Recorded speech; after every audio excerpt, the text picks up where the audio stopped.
Tabvotoka kuZambia. Panapa tona kuti Hakainde Hichilema panguva ino is no longer tolerating mutungamiri wenyika yeZimbabwe Emmerson Mnangagwa.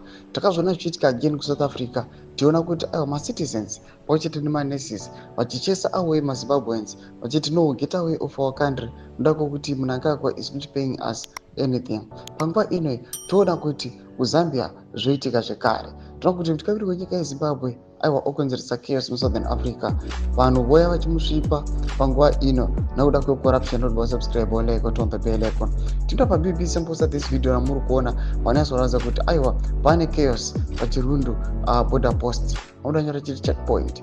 Zambians protesting at Chirundu border post earlier today after Zimbabwean immigration officers blocked them from the country to sell their goods. Tomasvika uri kuonekwa kunzi pana maZimbabweans ari kublokiwa vachinzi ngavasauya vachitengesa their goods nokuda some reasons. Panguva ino kuri kuonekwa kunzi crisis is rocking nyika yeZimbabwe. Kuri kuonekwa kunzi nyika musina mabasa, people they are trying to survive mune dzimwe nyika, but kunosurvive kwavari kuita kune dzimwe nyika vari unokonzeresawo suffering kune nyika idzodzo dzakaita sana South Africa, Botswana this then yatiri kuona Zambia.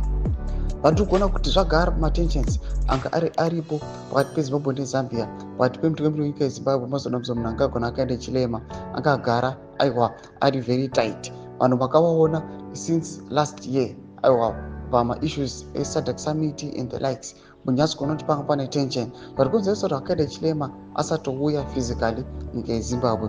Panguva ino toona kuti the immigration offices overblocker kuti musazotengesa magoods enyu nyika yeZambia. Tozive mafungiro enyu moti kudii pamusoro pechiitiko ichi, and what do you think? Mufunga kuti zvichasvika kupi this regime yamuri kuona kutozama kuda kutoextenda its power till 2030? Ndina comment section medu mafungiro enyu, so subscribe or like, hit the bell icon.